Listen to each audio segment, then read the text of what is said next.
trabajo que comenzó de alguna manera fuerte en Petorca, se extendió por todo el país con Moda Lima y llegó a la gobernación de la región de Valparaíso. Este salto es el que también queremos preguntarle después. Y presentará el libro Manuel Arroyo, quien es abogada, ha defendido presos de la revuelta, presos mapuches, ex convencional, lo que a nosotros nos llena de orgullo por su trabajo, que ha sido también un trabajo muy fuerte. También le agradecemos el que haya escrito para Le Monde Diplomatique. Está su hija y aquí la segunda hija. Bueno, le cedemos la palabra a Manuela, que va a presentar, y después a Rodrigo Mundaca. Muchas gracias a todas, a todos por venir. Gracias, Víctor, por la invitación. Y también, Rodrigo, no solamente por estar acá, por tu trabajo, sino por todo lo que ha significado tu lucha dentro de lo que es hoy día la historia contemporánea de Chile.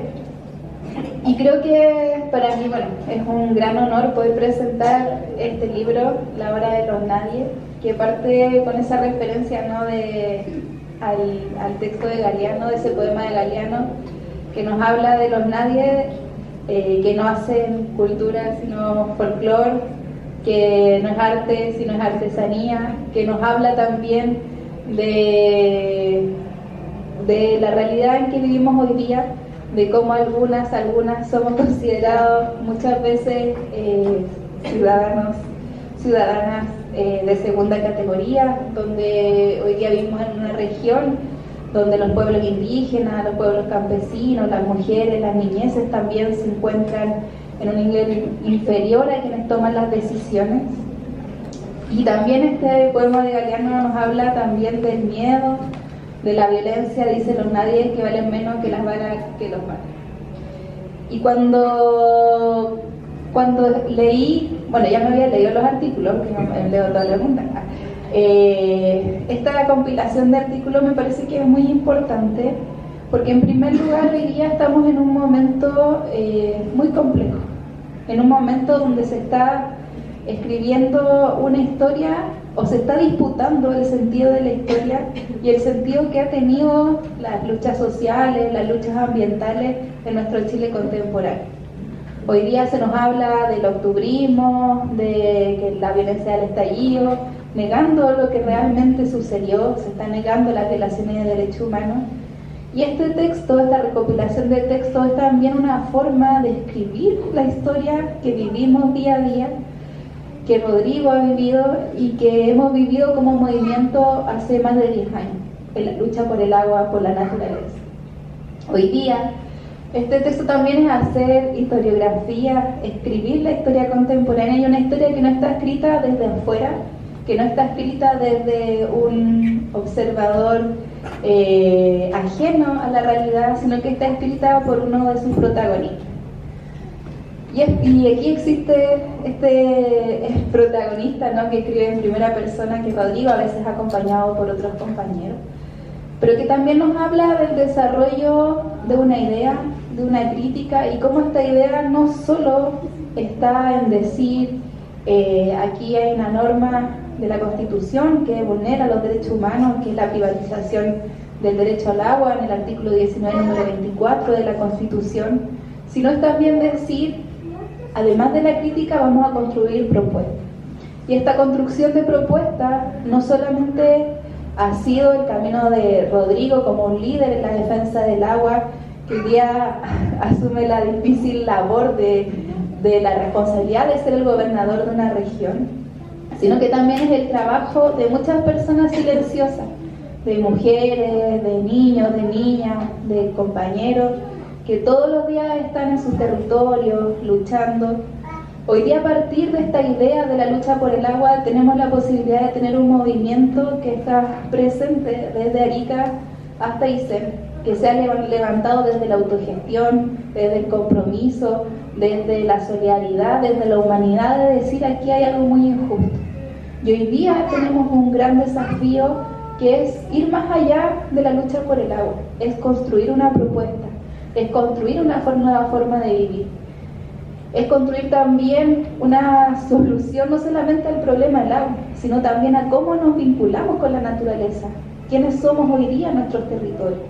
Y el aporte, ¿no?, que estamos haciendo no es solamente un aporte desde la institucionalidad, desde el gobierno, sino que también es un aporte que va de la mano con un movimiento social que crece, que se repliega, que resiste, pero que está ahí.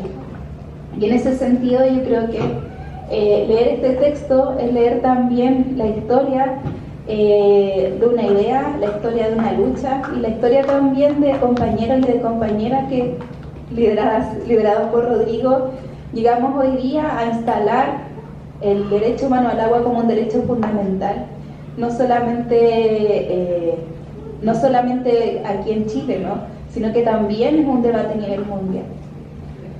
Recuerdo cuando conocí a Rodrigo, no sé qué año fue 2014, nos encontramos en Curacautín, en un territorio en el que nos encontrábamos luchando precisamente por la defensa del río Cautín, para detener una central hidroeléctrica junto a comunidades mapuches. Y cuando fueron los compañeros Rodrigo Mundaca y Rodrigo Mundaca a dar esa charla, yo trabajaba de abogada, pero solamente me dedicaba como a los temas penales, a defender personas, y escuchar la charla y esta clase que nos hablaba sobre el derecho humano al agua, como la misma Constitución, que debe ser un instrumento que garantiza derechos fundamentales, derechos humanos, es vulneratoria respecto a un derecho fundamental al privatizarlo.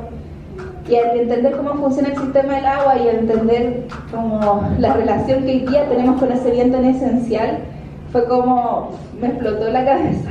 Y comenzamos a trabajar con las comunidades y comenzamos también a darnos cuenta que también, mi hija me concentró un poco, que también es la criminalización, la violencia, la persecución de los defensores ambientales del pueblo mapuche también es consecuencia de algo que es previo. Y eso previo tiene que ver con cómo hoy día existen alternativas, resistencias, proyectos que disputan tanto el sentido común, pero que también hacen una crítica a este modelo de despojo, de desposesión que ha significado el neoliberalismo y la privatización de los bienes naturales que componen la naturaleza. Y ese camino hoy día es un camino que nos permite reflexionar sobre el presente, sobre nuestras propuestas para vivir bien. El texto también nos habla respecto al cambio climático, que hoy día es una de las realidades más apremiantes que tenemos como sociedad. Nos habla también de cómo comemos, de cómo nos alimentamos, de los agrotóxicos, de cómo también la misma forma que deberíamos tener de alimentarnos, el mismo modelo agrícola, es hoy día también un modelo que perpetúa la discriminación, el despojo. Y en ese sentido yo creo que también este texto, esta compilación de textos es también una hoja de ruta que nos permite ir identificando por dónde caminar. Pero creo que falta mucho más. Hoy día estamos en una nueva etapa. Estamos en una etapa donde hemos asumido responsabilidades profundas, como es el gobierno regional, como es también haber estado presente en un proceso constituyente que si bien fue fallido y nos sigue doliendo día a día, marca una hoja de ruta respecto al horizonte que queremos respecto a los derechos humanos, al derecho humano al agua. Y en ese sentido, nuestra lucha va a seguir continuando. En ese sentido también, mientras exista privatización del agua, mientras exista un despojo de la naturaleza, mientras las contaminantes impidan que los ciclos de la naturaleza puedan existir, mientras se va aumentando la temperatura y la sequía, las tormentas, los huracanes sigan azotando el mundo, tenemos que seguir luchando. Y creo que hoy día, como movimiento, es un momento también de hacer un homenaje a Rodrigo, a su lucha.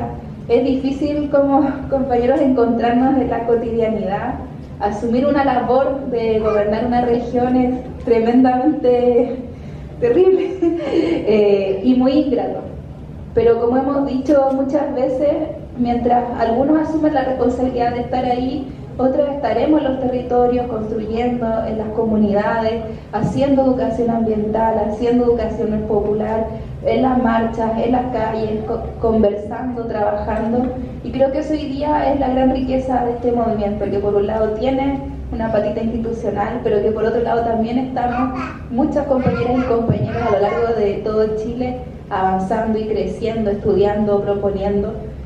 Y este camino, esta propuesta, creo que sin duda se la debemos al trabajo de Rodrigo, al trabajo de un compañero que por años ha estado en la lucha, que por años también ha resistido las querellas de los dueños del agua, del Pereyoma, los Boker y todas estas personas, pero que sigue ahí de pie, luchando con dignidad, para que algún día dejemos de ser nadie y seamos nosotras y nosotras los protagonistas y las protagonistas de una nueva sociedad, de una nueva forma de relacionarnos con la naturaleza, de una nueva forma de relacionarnos con nosotros mismos.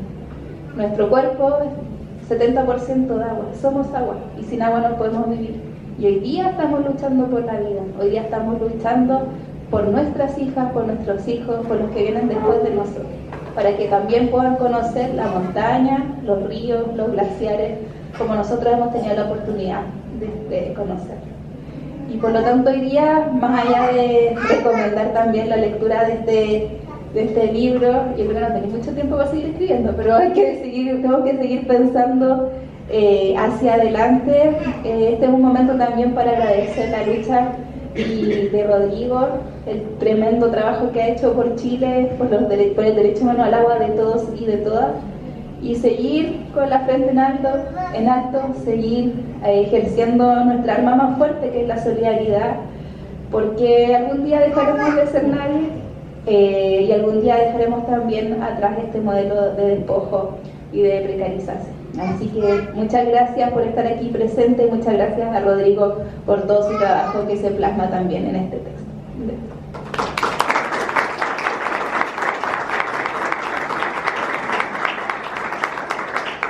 Muchas gracias, Manuel Arroyo, y le damos la palabra a Rodrigo, que es lo que están ustedes también esperando. Bien, primero, muchas gracias por sus palabras, muchas gracias Víctor también por darme la posibilidad de volver a Santiago, que sea por algunos breves minutos. Bueno, la verdad que la hora de los nadie probablemente es la justificación para juntarnos, ¿no? Es la justificación para poder conversar. La hora de los nadie también es una reflexión que hacemos en el mes de julio del 2021, a 2-3 días de asumir la conducción del gobierno regional de Valparaíso, de manera inédita, porque en 200 años es la primera vez que se escogía un gobernador o una gobernadora en el país. Un proceso bien extraño, también bien particular. El proceso de descentralización en Chile amanece como un niño con dientes de leche. Estamos peleando permanentemente con el gobierno anterior, con el gobierno Piñera y con este también, sin duda, porque finalmente el proceso de descentralización tiene que ver con ceder poder. Y nadie quiere ceder poder, y el poder, una vez que se detiene, hay que defenderlo y hay que cautelarlo, y por tanto estamos en una disputa muy intensa hoy día en el proceso de descentralización. Y por tanto el titular de este modesto texto y el trabajo que hizo Lemón, que hizo Víctor, que el compilado de los artículos que acompañan a la hora de los nadie, tiene que ver con eso, tiene que ver con esa reflexión de lo que significó para un movimiento como el nuestro, como Atima, una expresión de resistencia organizada que surge al interior de la provincia de Petorca y que se alza y que se revela precisamente ante el despojo del agua. La hora de los nadie tiene que ver con aquellos, con los nunca, con los sí. Hablar de este tema y hablar de los bienes naturales comunes en una sección mucho más amplia. Habría que decir hoy día que América Latina es la región más peligrosa del mundo para las y los que defienden los derechos humanos ambientales, entendiendo como tal el derecho al agua, el derecho a la tierra, el derecho a gozar de los servicios ecológicos que brinda la biodiversidad, el hecho de la batalla por no homogenizar el medio natural, por no homogenizar la naturaleza. Informes recientes de Frontline Defender y de otros señalan que a la fecha América Latina, el 70% de los asesinatos que se cometen contra defensoras y defensores de derechos humanos ambientales ocurren en América Latina. En Colombia van 203 asesinados a lo largo del año 2022, a propósito de que está Petro en el gobierno, pero aquello no ha logrado disminuir precisamente por lo que significa la batalla por los derechos humanos ambientales. Y si uno hace un raconto histórico, a propósito de unos profesores de historia que nos encontrábamos abajo, y creo que este es el momento y probablemente el espacio más ideal para señalar aquello, y vuelvo nuevamente a Galeano. Galeano decía, cuando los españoles surcaron los mares con esos gorros con penacho y con esas bestias de 4 patas y cola, cuando llegaron a América los españoles tenían la Biblia, ¿no? Y nos dicen a los indios, cierren los ojos y recen. Entonces cuando los indios abrimos los ojos, los indios teníamos la Biblia y los españoles tenían la tierra. Probablemente la historia de América Latina es la historia del despojo. Y cuando digo esto, por eso no es curioso y no es extraño también, y tampoco no deja de ser brutal el que América Latina sea la región más peligrosa del mundo para las y los que defienden los derechos humanos ambientales. Y probablemente cuando uno sigue en esta cavilación de la historia, si en el siglo XX el principal conflicto que enfrentó la humanidad en términos bélicos, en términos de conflagraciones bélicas, fue por la propiedad del petróleo, hoy día, en este siglo, el principal conflicto que enfrentamos tiene que ver con la propiedad del agua, sin duda. Y esto es una reflexión no propia, sino que de muchos compañeros y compañeras que llevan tanto tiempo batallando. El fin de semana pasado me tocó estuvimos en Uruguay, fuimos a conocer algunas experiencias de las intendencias de Montevideo, de Canelones, donde hay compañeros que probablemente van a protagonizar en los próximos años.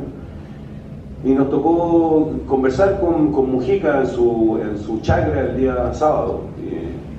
Sigue siendo Mujica el mismo tipo de siempre, volvió a la chacra, está dedicado al cultivo de la tierra, produce tomates, produce ahí hortalizas, tiene un par de compañeros que lo cuidan.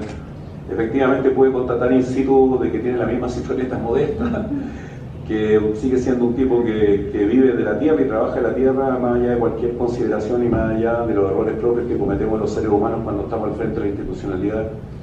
Sigue siendo un ejemplo de austeridad de aquellos tipos que se dedicaron precisamente al servicio público después de 12 años de purgar en una cárcel brutal. Sigue siendo un tipo que es bastante lúcido en esta materia y hablamos precisamente de estos temas. De estos temas estuvimos hablando de la naturaleza, del medio natural, estuvimos hablando del cambio climático, estuvimos hablando de lo que significa América Latina en estas materias. Y como hoy día las y los defensores de los derechos humanos ambientales son brutalmente perseguidos en todos nuestros territorios. Yo soy parte de un esfuerzo colectivo. Esto no es una lucha personal, soy parte de Modatima, soy uno de los fundadores de la organización, pero soy parte de un esfuerzo colectivo que puso por delante el bien común y que fue capaz de supeditar todos sus intereses, incluso personales e individuales, por una conquista colectiva, histórica, que tiene que ver con la recuperación de los bienes naturales comunes. La MANU también es parte de ese esfuerzo colectivo. Y nosotros estamos profundamente orgullosos de haber iniciado, de haber participado en ese proceso constituyente, porque marchamos con nuestras compañeras a dejarla a ese espacio el primer día y partieron siendo 4, la Yalela Gómez, la Iván Olivares, la Manuela Arroyo y la Caro Vilche, y terminamos siendo 8, porque después en ese proceso se sumó también la Cristina Dorador, se sumó la Gloria Alvarado, se sumó el Cristóbal Andrade y me falta uno, ¿no es cierto? Y la Aurora Delgado. Entonces partimos con 4 y terminamos siendo 8 compañeros, compañeras trabajando en ese proceso. La mano tampoco lo comenta, él no lo dice, y no es algo que nos sintamos orgullosos de aquello, porque son las vicisitudes propias que hemos tenido que enfrentar durante tanto tiempo. Pero nuestras 7 compañeras en ese proceso constituyente estuvieron amenazadas de muerte durante todo el periodo que duró ese proceso, y es bueno decirlo. ¿Y por qué?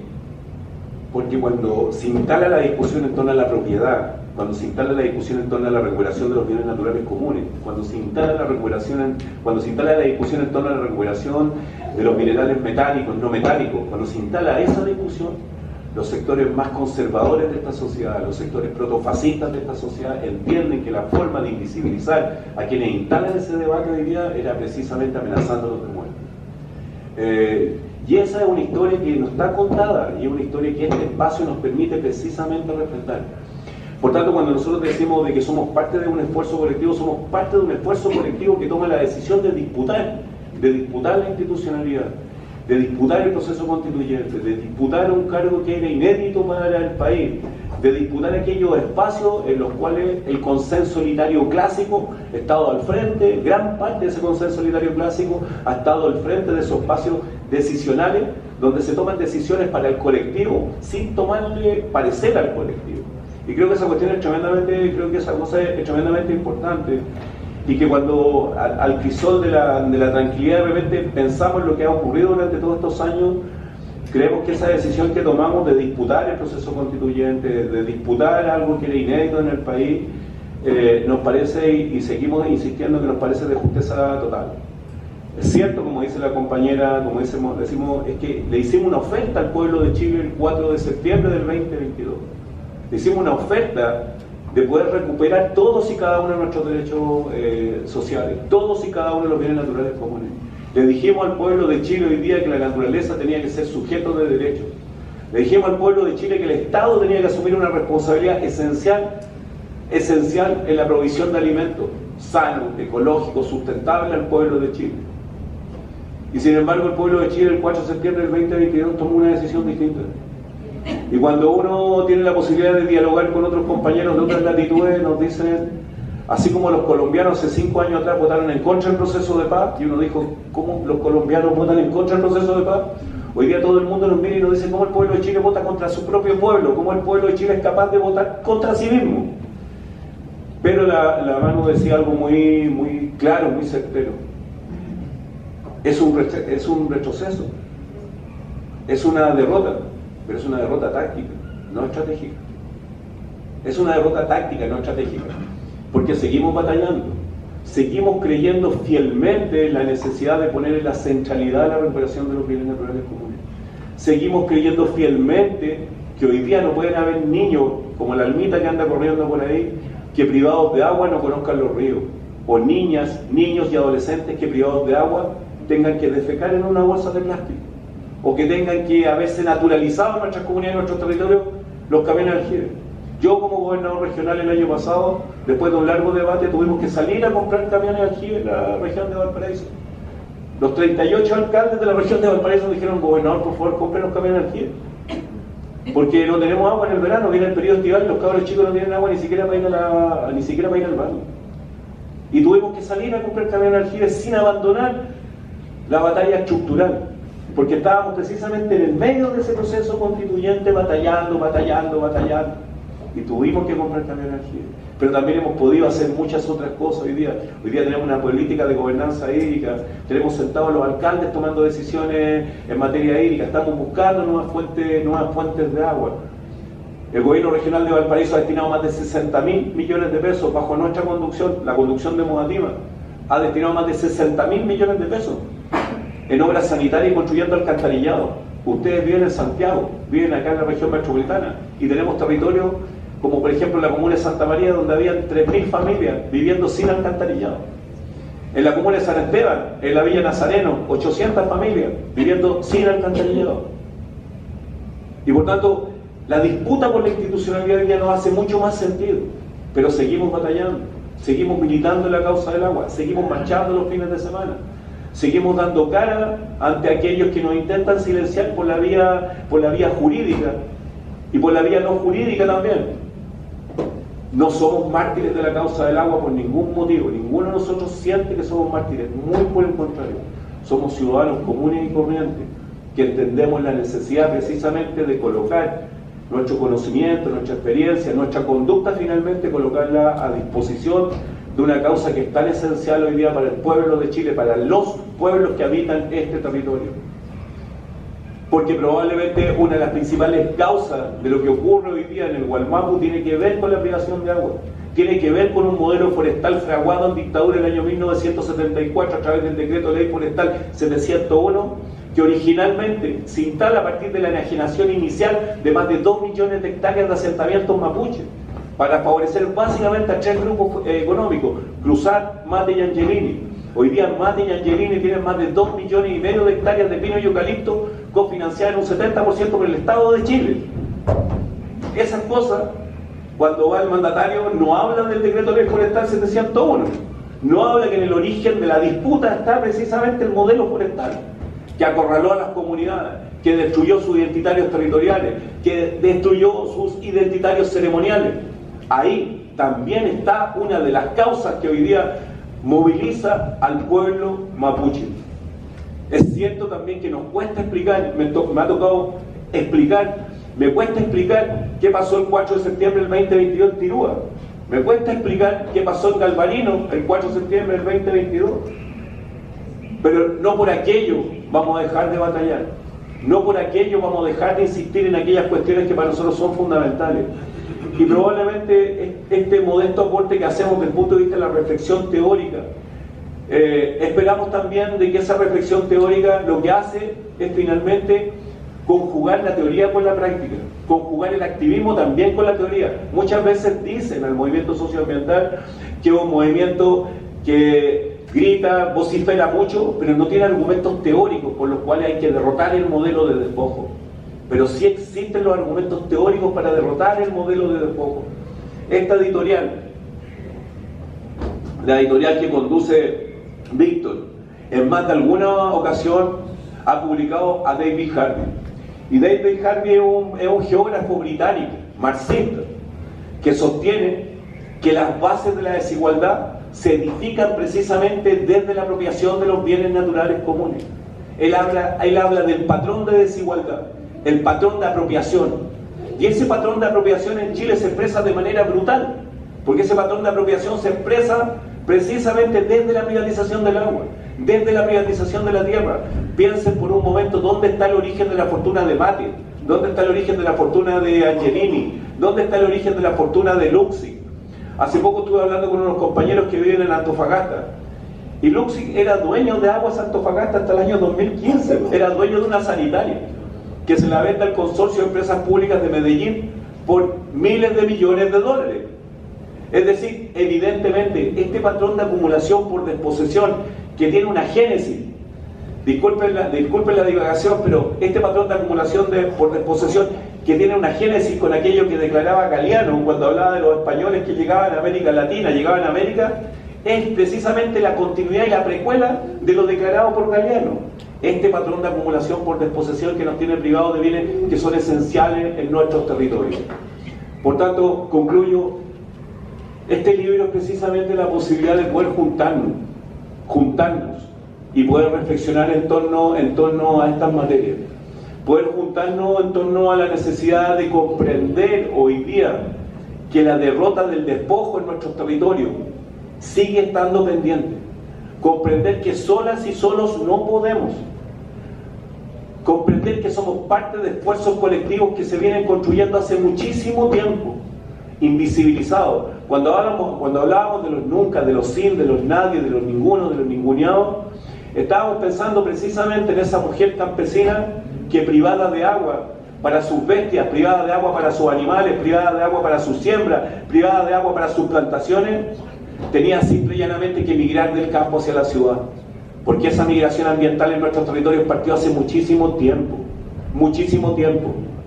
y por tanto creo que hoy día está más vigente que nunca la batalla que muchas y muchos de los que aquí están han encarnado durante tanto tiempo. Veo a muchos compañeros y compañeras que hace mucho tiempo los conozco.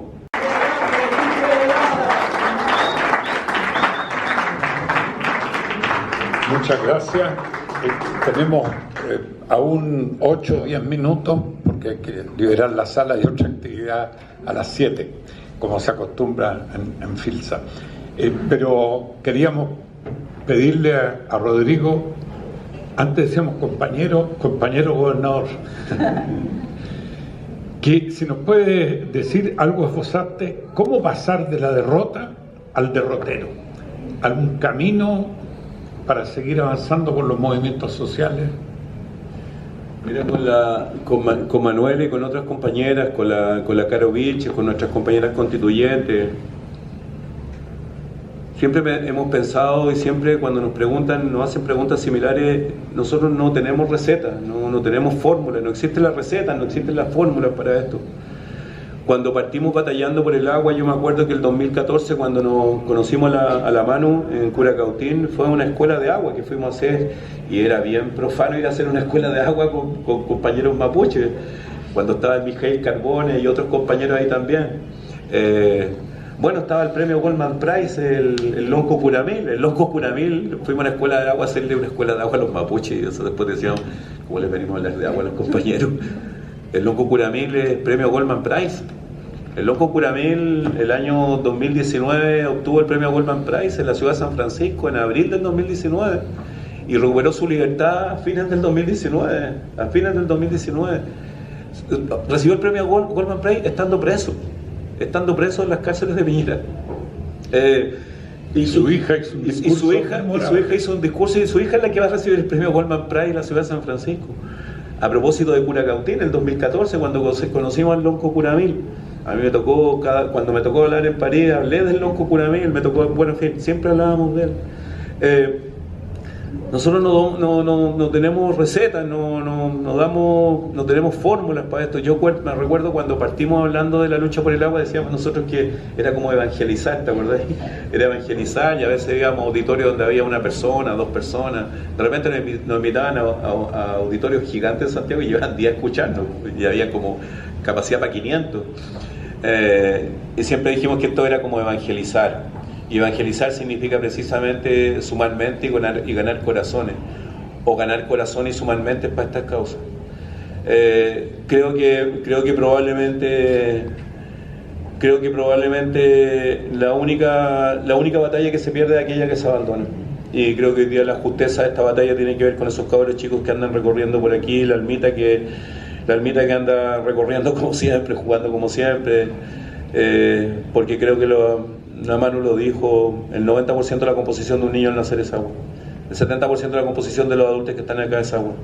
Del agua depende la vida de las personas, pero también la vida de los vegetales, el funcionamiento del ecosistema, el desarrollo de las economías locales. Si esta batalla la abandonamos, simple y llanamente nos vamos a morir. Y yo siempre, cuando tengo la posibilidad, digo, si nos encerráramos aquí en este espacio y nos quedáramos sin agua 7 días, probablemente por esa puerta no saldría nadie con vida. De eso estamos hablando. Incluso esta es una batalla que incluso la podríamos despojar de cualquier contenido ideológico. Incluso. Nosotros no lo hacemos, pero podríamos despojarla de cualquier contenido ideológico y podríamos decir que esta es una batalla del sentido común. Y la batalla por el sentido común es la batalla por la protección de la vida. Todas las vidas, no solamente la vida humana. Por tanto, pasar de la derrota al derrotero significa seguir remando, significa seguir adelante, significa seguir hablando, significa volver a recuperar las calles, volver a las universidades, volver a las escuelas. Nosotros hoy día tenemos una escuela ambiental de Modatima en Carapilco, y tenemos niños pequeños entre 5 y 12 años que están en una relación temprana con la naturaleza y están produciendo alimentos, están produciendo hortalizas. Creemos que es fundamental no abandonar esto. Si lo abandonáramos, perderíamos, y perderíamos todos, y eso no lo vamos a hacer. Nosotros por lo menos tenemos el firme propósito de llegar hasta el final, y vamos a llegar hasta el final. Justamente queríamos terminar este encuentro rendiéndole homenaje a Gustavo Ruz. Ayer estuvimos en el Estadio Nacional justamente, y Gustavo fue un gran compañero que luchó toda su vida. Murió en un momento que estaba dando una charla en Valparaíso. Y bueno, todo nuestro homenaje para él. Y muchas gracias a ustedes y por supuesto a Rodrigo y Manuela, y esperamos que sigan escribiendo para Le Monde Diplomatique, diciendo lo que quieren decir en el mismo camino. Gracias.